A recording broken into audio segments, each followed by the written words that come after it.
L'Assemblée va à présent entendre une allocution de son Excellence Cyril Matamela Ramaphosa, président de la République d'Afrique du Sud. Je prie le protocole de bien vouloir accompagner son Excellence et je l'invite à prendre la parole devant l'Assemblée.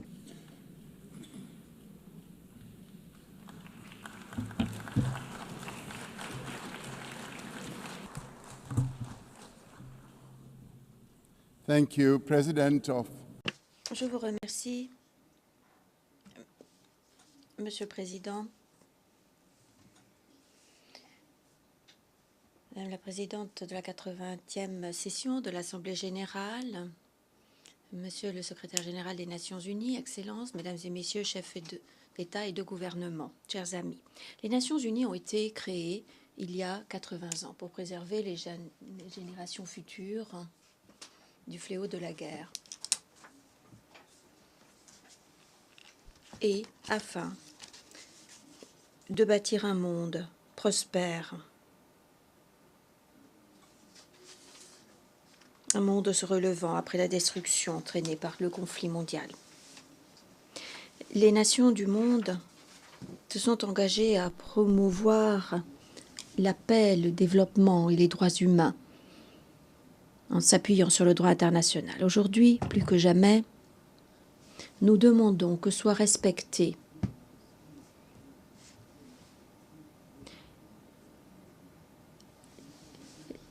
les valeurs des Nations unies et que soit respecté l'objectif de l'organisation. Nous sommes appelés à promouvoir la solidarité entre les nations. Nous sommes appelés à promouvoir le multilatéralisme et à sauvegarder les institutions qui le permettent. Notre collaboration avec les organisations et la communauté internationale démontre bien notre détermination à lutter contre la pauvreté et à permettre l'emploi et nous attaquer aux causes profondes des inégalités. Notre politique étrangère obéit non seulement aux besoins de notre peuple, mais également aux besoins du continent africain et de l'hémisphère sud. Inspirée par notre propre histoire, l'Afrique du Sud s'évertue à maintenir la paix mondiale et à régler tous les différends internationaux grâce au dialogue et à la négociation, et non pas par les armes. Par conséquent, nous nous félicitons des solides partenariats conclus entre l'Union africaine et les Nations unies afin de promouvoir la paix, la sécurité et la stabilité sur le continent africain. Cette année, l'Afrique du Sud a l'honneur de présider le G20. C'est la première fois qu'un sommet de dirigeants du G20 se tiendra en Afrique, berceau de l'humanité. La présidence sud-africaine du G20 portera sur des thèmes égalité, solidarité et viabilité. Afin que ce thème prenne tout son sens, nous avons invité les pays du G20 à se rallier à nous pour conférer la priorité aux domaines suivants.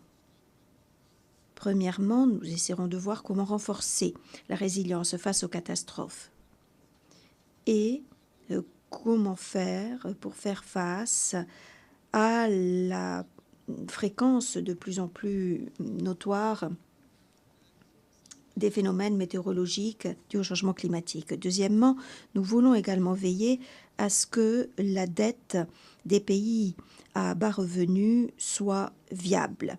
Pour ce faire, il faut trouver des solutions novatrices pour que ces pays puissent avoir une économie stable sans s'effondrer sous le poids de la dette. Ensuite, il faut encourager les investissements dans l'énergie renouvelable et les technologies durables, et donc agir sur le plan financier et économique, sans toutefois oublier d'autres sources d'énergie. Quatrièmement, Il s'agit également de tirer parti des minerais critiques pour promouvoir une croissance durable et le développement à long terme grâce à des processus à valeur ajoutée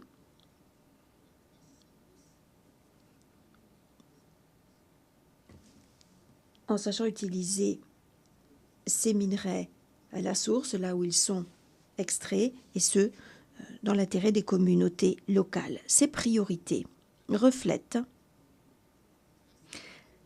l'engagement de l'Afrique du Sud à relever les défis mondiaux et à promouvoir la croissance durable et le développement à long terme. La présidence sud-africaine du G20 est une occasion en or pour l'Afrique du Sud de préconiser le programme de développement de l'Afrique. C'est également pour nous l'occasion de faire entendre haut et fort les voix de l'Afrique dans la gouvernance économique mondiale pour un continent qui se développe. En tant qu'État membre des Nations Unies, nous avons tous adopté les objectifs de développement durable. Néanmoins, nombre de ces objectifs nous échappent.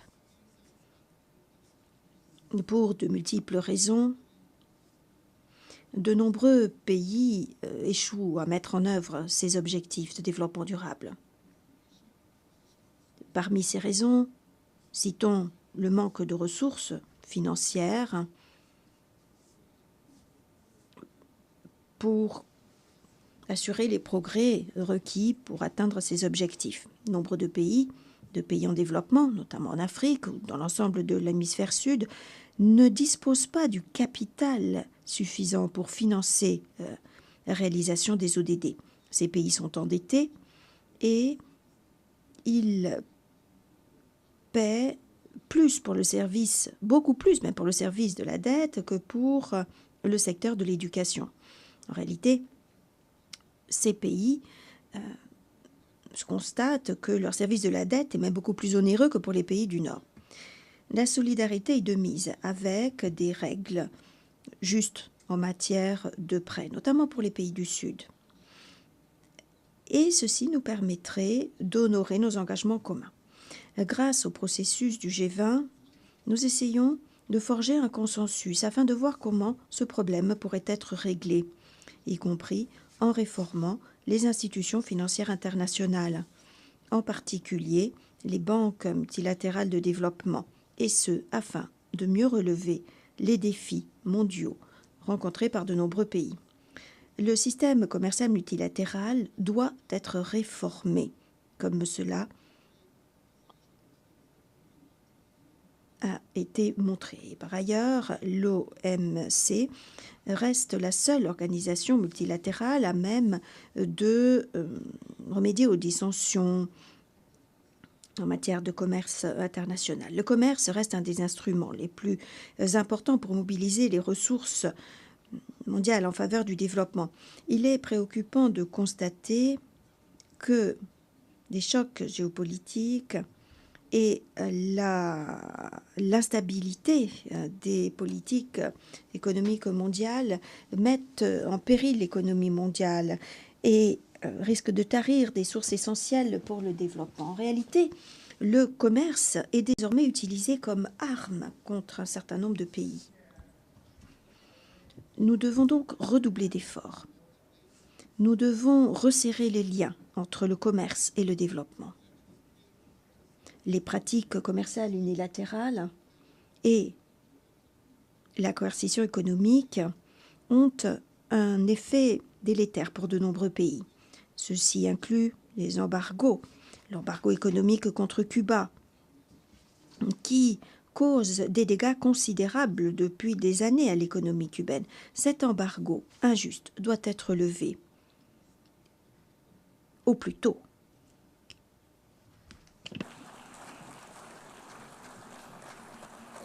In the midst of global trade, face à l'incertitude commerciale actuelle au niveau mondial,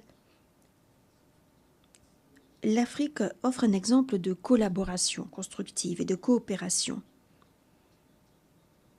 grâce à la zone de libre-échange continentale africaine. utilisée comme moteur de la croissance et du développement durable. Cette zone de libre-échange, cet engagement, vont devenir le pilier central de la coopération économique, de l'intégration de nos pays. Dans le cadre des efforts déployés pour construire des économies plus solides, la présidence sud-africaine du G20 a lancé un comité extraordinaire d'experts indépendants pour remédier aux inégalités, avec à sa tête le professeur Joseph Stiglitz, prix Nobel d'économie. Et ce comité va bientôt publier le premier rapport sur les inégalités aux dirigeants du G20 lors de la réunion de Johannesburg. Le changement climatique constitue une menace inédite. Nous échouons à protéger l'humanité en échouant à remédier au changement climatique. Les changements climatiques entravent la croissance dans de nombreux pays, notamment dans les pays du Sud. L'Afrique est la moins responsable des changements climatiques. Mais de nombreux pays du continent africain sont les plus touchés par les effets du changement climatique, avec des phénomènes météorologiques extrêmes comme des sécheresses et des inondations qui aggravent l'insécurité alimentaire, entraînent un déplacement des populations et endommagent les infrastructures, entraînant également des pertes de moyens de subsistance. Nous devons donc prendre des engagements conformément aux principes directeurs des responsabilités communes mais différenciées. Le secrétaire général a récemment indiqué que les dépenses dans le secteur de la défense ont atteint récemment un record, alors que le monde n'arrive pas à tenir ses promesses essentielles en matière de développement. Nous fabriquons des bombes, alors que nous devrions construire des infrastructures sociales pour améliorer le quotidien de nos peuples. Nous menons des guerres qui sèment la destruction, alors que nous devrions lutter contre la pauvreté et renforcer les moyens de subsistance de nos populations vulnérables. Nous devons agir résolument pour faire taire toutes les armes partout dans le monde pour atteindre l'objectif du développement durable et de la paix mondiale. Je suis convaincue qu'il est possible d'atteindre cet objectif. Alors que nous fêtons le 80e anniversaire des Nations Unies, l'importance et la pertinence de cette organisation et les différents processus internationaux pour le maintien de la paix et de la sécurité internationale sont pourtant sapés par certains. D'aucuns utilisent de plus en plus l'action militaire violant le droit international. Le Conseil de sécurité des Nations Unies a démontré son inefficacité sous sa forme actuelle, dans sa composition actuelle. Il n'arrive pas à s'acquitter du mandat que lui a pourtant confié la Charte en matière de maintien de la paix et de la sécurité internationale. L'Afrique du Sud reste vivement préoccupée par l'érosion de la crédibilité du Conseil de sécurité et par son incapacité à assurer le respect du droit international, son incapacité à faire rendre des comptes. La situation humanitaire en RDC, au Soudan, à Gaza et ailleurs se détériore. Et nous sommes préoccupés lorsque nous voyons que certains pays continuent de violer le droit international et continuent de faire fi des décisions et résolutions des Nations Unies ou des ordonnances de la Cour internationale de justice. La création du groupe de La Haye vise à réaffirmer la primauté du droit international en s'attachant à promouvoir la redevabilité, en garantissant le soutien pour la paix durable. Nous ne pouvons pas, nous ne devons pas accepter que des membres de cette organisation continuent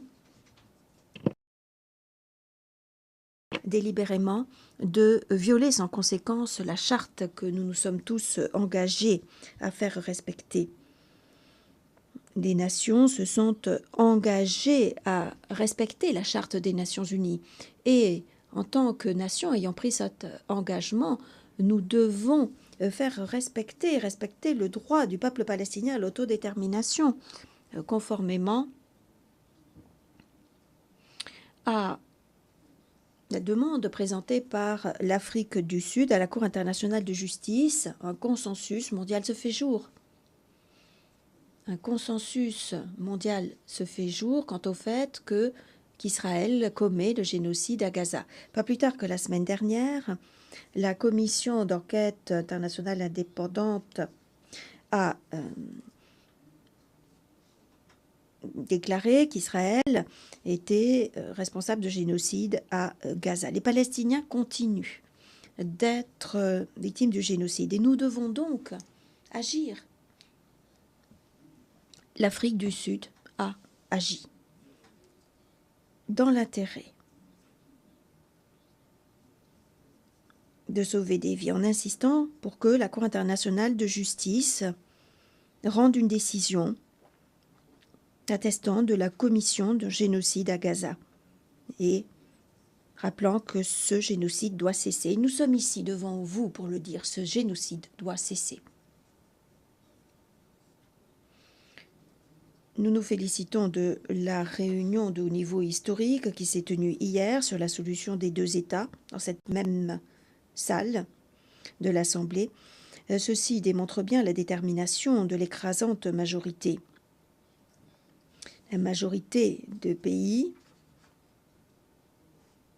c'est-à-dire aujourd'hui plus de 142 pays.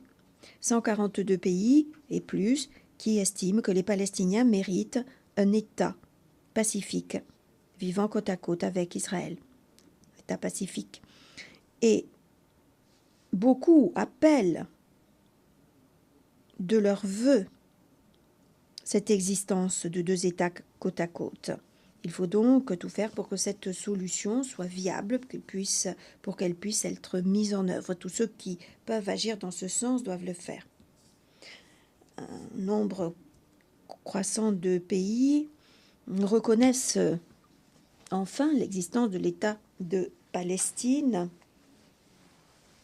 Nous attendions cela depuis longtemps et nous avons comme responsabilité, en tant qu'État membre des Nations Unies, de réaffirmer le droit à l'autodétermination également du peuple du Sahara occidental.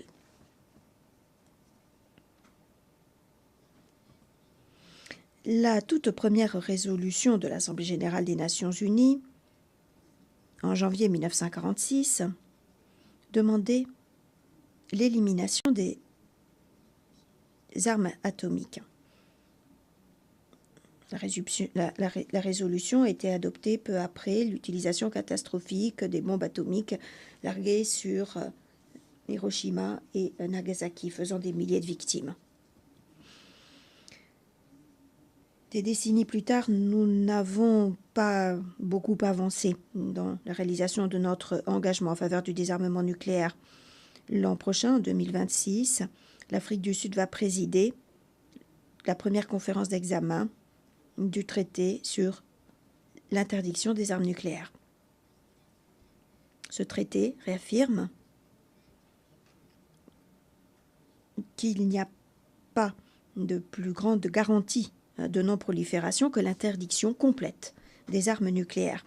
Et je suis heureux d'apprendre qu'un certain nombre de dirigeants se sont exprimés ici même pour marquer leur opposition à l'utilisation d'armes nucléaires. Aujourd'hui, nous fêtons l'anniversaire du plan d'action de Beijing, véritable feuille de route pour parvenir à l'égalité femmes-hommes, pour assurer l'autonomisation des femmes et des filles du monde entier. L'Afrique du Sud réaffirme son attachement indéfectible à l'autonomisation des femmes et à leur participation pleine, entière et véritable à tous les aspects de la vie. Et nous appuyons également l'idée de l'élection d'une femme à la tête de l'Organisation des Nations Unies.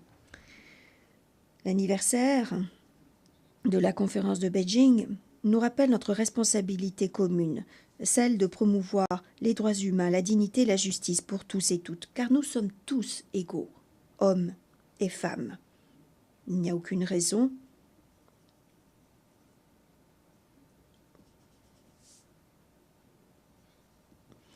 de continuer d'empêcher les femmes du monde d'avancer. Je voudrais également saluer le travail des institutions spécialisées des Nations Unies et des fonds et programmes. Nous devons également nous intéresser à toutes les institutions liées au système commercial multilatéral. Alors que nous fêtons le 80e anniversaire des Nations Unies, nous devons saisir cette occasion pour édifier des Nations Unies plus solides pour les 80 prochaines années. Nous avons besoin d'une organisation plus solide, plus forte, une organisation fondée sur l'engagement renouvelé en faveur de ces principes fondateurs. Nous devons relancer les négociations sur la réforme du Conseil de sécurité dans le cadre de négociations intergouvernementales à l'Assemblée générale, y compris en relançant des négociations fondées sur un texte. Le Conseil de sécurité doit rendre des comptes. Il doit également être représentatif. Il doit être démocratique et il doit pouvoir s'acquitter efficacement de son mandat. Nous ne pouvons plus accepter qu'une grande portion de la population du monde ne soit pas représentée au Conseil de sécurité des Nations Unies. Mon propre continent, l'Afrique, a 1,4 milliard de personnes, l'Amérique du Sud aussi, est dans une situation analogue, en ce sens qu'elle n'est pas non plus représentée. C'est inacceptable. Ceci doit cesser. Nous voulons être représentés au Conseil de sécurité. Nous nous réjouissons d'avance de coopérer avec le secrétaire général dans le cadre de l'initiative ONU 80 pour veiller à ce que notre organisation soit plus efficace et plus efficiente. Les mandats confiés par les États membres doivent être mis en œuvre et les changements structurels nécessaires doivent intervenir dans l'ensemble du système des Nations Unies. Les programmes qui doivent être modifiés doivent l'être.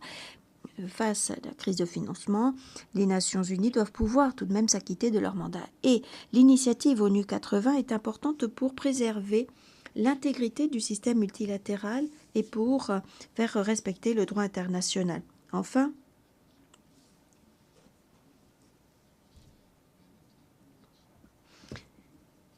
notre appartenance aux Nations Unies reflète notre détermination à agir tous ensemble dans l'intérêt de l'humanité. Cet anniversaire nous invite à réfléchir à nos réalisations et à tracer la voie de l'avenir pour bâtir une organisation à même de répondre à nos défis communs. Nous devons être à la hauteur de l'occasion et nous devons déployer tous les efforts possibles ensemble afin de garantir la liberté sociale, politique et économique de l'humanité. Nous devons réaffirmer que cette liberté est indivisible et que le déni des droits d'une seule personne est une atteinte à la liberté de chacun d'entre nous. Nous devons réaffirmer que la dignité égale, nous devons réaffirmer la dignité, la valeur égale de toute personne et nous devons laisser personne de côté. Nous devons non plus laisser aucun pays de côté. Je vous remercie. Au nom de l'Assemblée générale, je souhaite remercier le président de